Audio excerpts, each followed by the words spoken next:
Conversa com meu povo. Só tu tens palavras de vida eterna. Todo israelita fiel aprendeu a repetir com expressiva frequência a palavra do livro do Deuteronômio. Escuta, Israel, o Senhor nosso Deus é o único Senhor. Amarás o Senhor teu Deus com todo o teu coração, com toda a tua alma e com todas as tuas forças. E terás gravada no teu coração todas essas palavras que hoje te ordeno. Tu as repetirás com insistência a teus filhos e delas falarás quando estiveres sentado em casa ou andando a caminho, quando te deitares ou te levantares. Tu as prenderás como sinal à tua mão e as colocarás como faixa entre os olhos. Tu as escreverás nas entradas da tua casa e nos portões de tua cidade. Nesta fidelidade está também enraizada a nossa atitude diante da Palavra de Deus, que desejamos assumir para o mês da Bíblia, que se inicia neste domingo. Uma iniciativa pedagógica da Igreja no Brasil para aproximar-nos da Escritura com um coração bom e puro, exercendo a importante inteligência da fé. Neste final de semana, é também do Deuteronômio que ouvimos preciosas recomendações. Agora, Israel, ouve as leis e os decretos que vos ensino a cumprir, para que, fazendo-o, vivais e entreis na posse da terra prometida pelo Senhor Deus de vossos pais. Nada acrescenteis, nada tireis à palavra que vos digo, mas guardai os mandamentos do Senhor vosso Deus que vos prescrevo. Vós os guardareis, pois os poreis em prática, porque neles está a vossa sabedoria e a inteligência perante os povos. O primeiro espaço e mais importante em que Deus toma a palavra é na Assembleia Litúrgica, especialmente a missa de domingo, nossa Páscoa semanal. Como a fé vem pelo ouvido, Romanos 10, 17, na proclamação da palavra realizada em cada liturgia, lembrando que se abre para nós a mesa da palavra, ouvir com atenção e coração aberto. Temos percebido o esforço de nossas equipes de celebração para formar bem as pessoas que devem prestar esse serviço nas paróquias. E tenhamos atenção aos sinais que a Igreja usa para incentivar-nos a este carinho com a palavra, como o evangeliário levado pelo diácono com solenidade na procissão de entrada, as inclinações, a procissão antes do Evangelho, o beijo do evangeliário, o incenso e outras expressões adequadas, a homilia, uma conversa familiar sobre a palavra proclamada. É o Senhor que toma a palavra na proclamação da palavra na liturgia. E a partir daí, aproximemo-nos com renovada disposição da palavra de Deus, que há de ser luz para os nossos caminhos, nos variados e desafiadores caminhos de nossa vida e do nosso tempo. Valem algumas recomendações para o contato com a Bíblia. A primeira é justamente a leitura contínua e fiel da Escritura. Algumas pessoas querem saber o como começar a leitura. Pois bem, uma das propostas viáveis, e transmito o que aprendi desde muito jovem, é começar a leitura pelos Evangelhos, depois os Atos dos Apóstolos, depois as cartas de São Paulo e de outros apóstolos. Depois toma-se o Antigo Testamento, começando pelo livro do Gênesis. Ao final chega-se ao Apocalipse, como coroamento e acendimento da esperança que sustenta nosso caminho. Muitas pessoas têm experimentado dedicar 15 minutos diários à leitura contínua da Bíblia e percebem que, ao correr de um ano, leram o texto completo.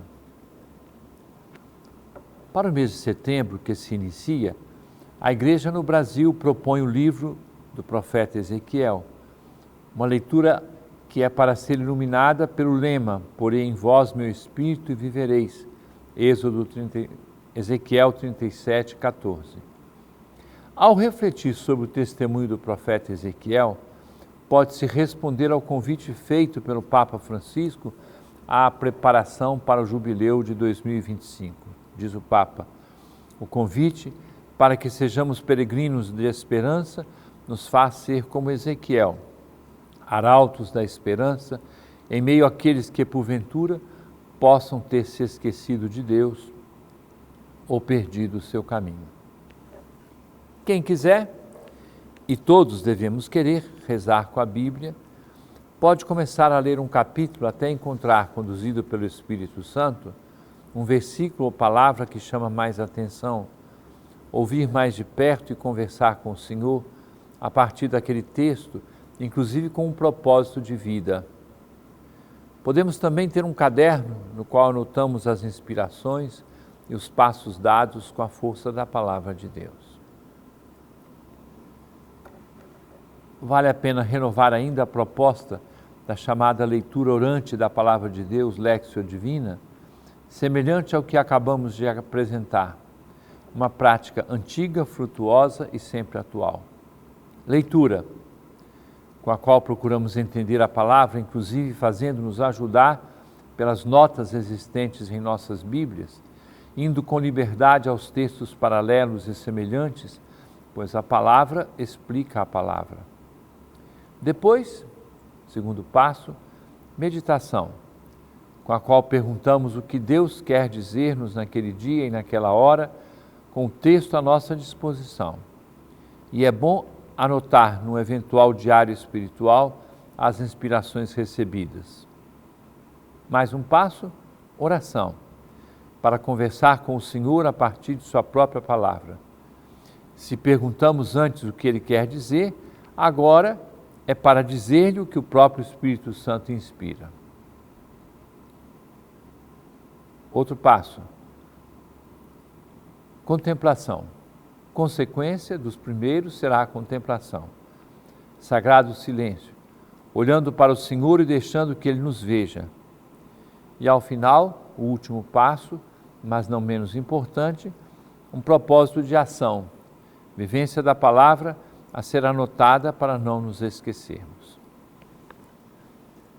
A liturgia celebrada neste final de semana abre os nossos olhos e os nossos corações para um aspecto importante na recomendação da carta de São Tiago e que diz respeito à palavra. Sede, diz ele, praticantes da palavra e não meros ouvintes, enganando-vos a vós mesmos. Com efeito, a religião pura e sem mancha diante de Deus Pai é esta: assistir os órfãos e as viúvas em suas tribulações e não se deixar contaminar pelo mundo.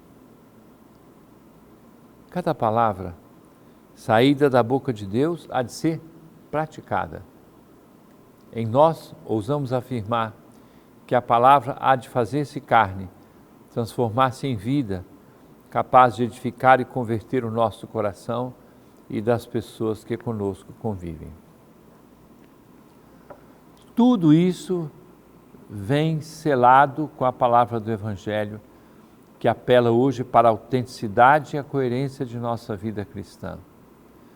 Jesus chamou a multidão para perto de si e disse: escutai todos e compreendei. O que torna impuro o homem não é o que entra nele vindo de fora, mas o que sai do seu interior. Pois é de dentro do coração humano que saem as más intenções, imoralidades, roubos, assassínios, adultérios, ambições desmedidas, maldades, fraudes, devassidão, inveja, calúnia, orgulho, falta de juízo.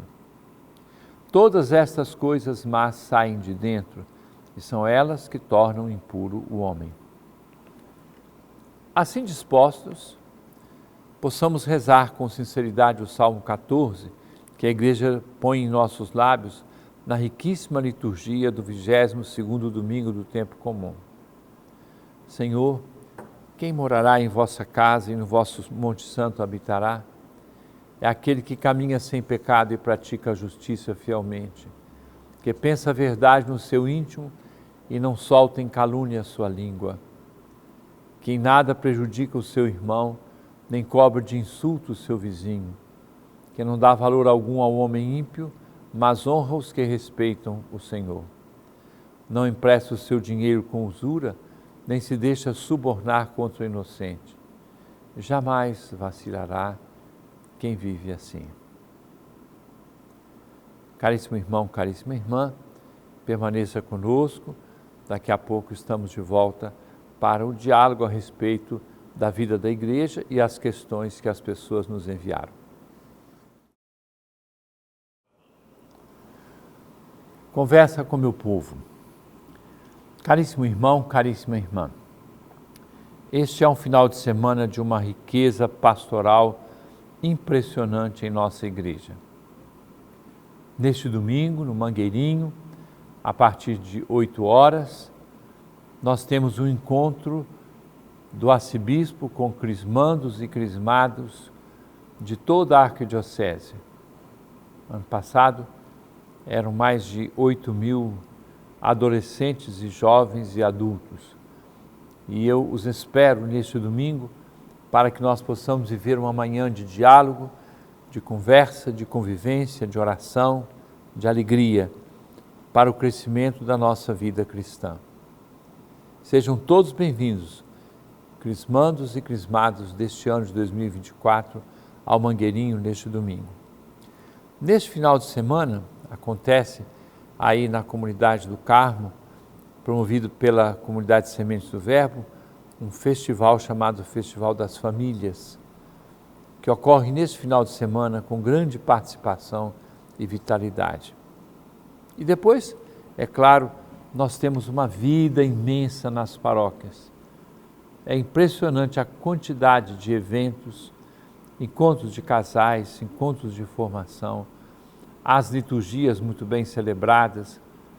Tudo isso faz a vida da igreja se expressar, manifestar aquilo que nós temos de melhor, que é a nossa vida cristã vivida com muita intensidade. E agora vamos às perguntas que as pessoas nos enviaram. Catarina Mendes, de Belém. Dom Alberto, como o senhor vê a diversidade de carismas na igreja? Catarina, é uma das expressões da ação do Espírito Santo. Com o Evangelho nós aprendemos o Espírito sopra onde quer. Vou dar um exemplo. No século XIX, quando cresceu a industrialização, as cidades foram praticamente explodindo, então nós tínhamos um grande problema que era a pobreza, a necessidade da educação nas grandes cidades que cresciam naquela época. Deus suscitou vários carismas, vou dar um exemplo de um que é muito conhecido nosso, que é o carisma dos salesianos, para a educação da juventude. Nasceram muitas escolas, então Deus inspirou congregações religiosas para cuidarem de escolas. Nosso Senhor, na ação do Espírito Santo, dá uma resposta para as necessidades de cada época. Em nosso tempo, multiplicam-se pela igreja inteira as chamadas novas comunidades, nascidas também com a inspiração do magistério do Papa São João Paulo II, nascidas para a tarefa da nova evangelização. Então, é a beleza da igreja que acontece com essa diversidade de carismas. Há um só Senhor, um só Deus, um só Pai de todos, uma só fé, mas, capítulo 12, da primeira carta de São Paulo aos Coríntios, a descrição da diversidade dos carismas presente desde o início na vida da igreja. Suzana Peixoto, de Belém. Dom Alberto, por que a representação de São José com um lírio na mão? O lírio é símbolo de pureza na igreja e também na Bíblia, símbolo de pureza. Então, São José é aquele que foi escolhido por Deus, floresceu aquela raiz de Jessé e por isso essa flor, esse tronco que está nas mãos de São José, para dizer a profecia se cumpriu e profecia que se realizou através de um homem santo, de um homem puro, que viveu um vínculo virginal com Nossa Senhora, a mãe de seu filho, e ele foi o pai adotivo que cuidou de Jesus e de Maria. É por isso que as imagens o representam com um pequeno tronco ou com um lírio na mão. Márcia Campos, Belém.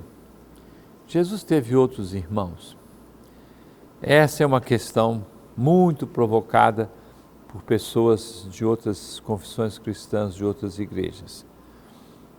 É bom a gente entender que na sociedade patriarcal da época de Jesus, e eu vi isso, por exemplo, mesmo os beduínos entre Jericó e Jerusalém, acampamentos de beduínos, tem o pai e a mãe de família, em geral a pessoa mais velha, e ali em torno estão os filhos, os netos, todo mundo que trabalha cuidando dos rebanhos, mas todos são irmãos, porque não tem a expressão primo. Então, de Jesus, tem aquela lista de irmãos de Jesus, mas ao mesmo tempo a gente pensa assim, ora, quando Jesus está na cruz, ele não deveria ser entregue a um outro irmão, filho de Maria? Então é bom a gente entender que essas expressões da Bíblia, elas foram usadas, foram escritas dentro de um determinado contexto. Contexto quer dizer o ambiente no qual os livros foram escritos, né? Quando se fala de irmãos de Jesus, mas também em outra parte do Evangelho, fala da mãe ou dos pais, daquelas pessoas que são chamadas irmãos de Jesus, porque os irmãos eram todos aqueles parentes próximos que hoje nós chamamos de primos. Jussara Taíde de Belém. Por que dizem que a igreja excluiu alguns livros da Bíblia? É verdade? Bom, talvez seja o contrário, né? Porque as edições feitas pelos evangélicos faltam alguns livros. A igreja não excluiu. Acontece que o discernimento do tempo viu que existem alguns textos que foram escritos, são chamados textos apócrifos, evangelhos apócrifos, que desde os princípios da igreja nunca foram incluídos num texto da Bíblia, mas são livros que usam também elementos um pouco fantasiosos e enfeites, então servem como referência para o estudo, mas não são reconhecidos nem pelos católicos, nem pelos evangélicos, como textos propriamente inspirados, né? No entanto, eles servem para compor a compreensão da mensagem evangélica de nosso Senhor Jesus Cristo.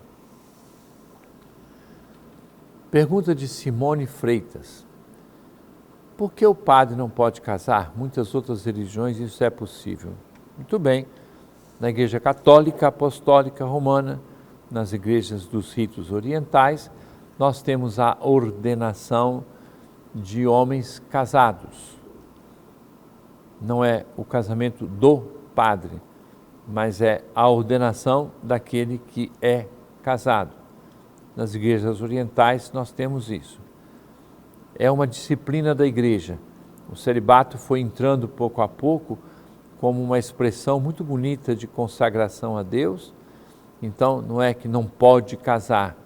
A igreja, no seu discernimento, decidiu ordenar para o ministério presbiteral na Igreja Latina, quer dizer, no Ocidente, pessoas que tenham duas vocações, a vocação do sacerdócio e a vocação do celibato. É uma norma disciplinar. Quando alguém já disse, o Papa disse, olha, eu sei que é uma disciplina, mas não serei eu a mudar isso. A igreja pode mudar, pode começar a ordenar homens casados? Pode, né? Bento XVI recebeu na Igreja Católica um grupo de pastores anglicanos que quiseram entrar para a Igreja Católica e eles eram casados, continuaram com as suas esposas e são hoje padres católicos e padres católicos com as suas respectivas esposas e os filhos.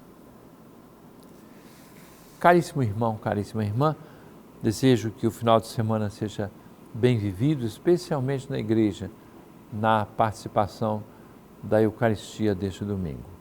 Abençoe-vos o Deus Todo-Poderoso, Pai, Filho e Espírito Santo. Amém.